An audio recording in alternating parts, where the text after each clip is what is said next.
Mergem spre beciurile brâncovenești din Buzău, sau mă rog, ce a mai rămas din ele.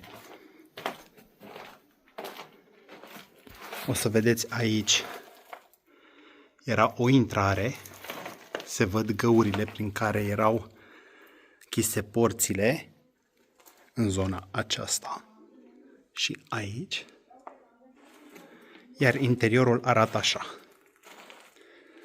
În interiorul lor stăteau animale până acum ceva ani, acum stau ciobani și oameni care nu mai au adăpost.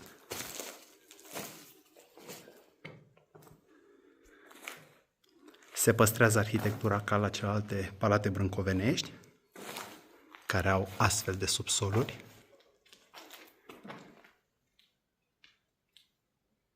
Din păcate este părăsit. Iar soluții de refacere nu prea sunt.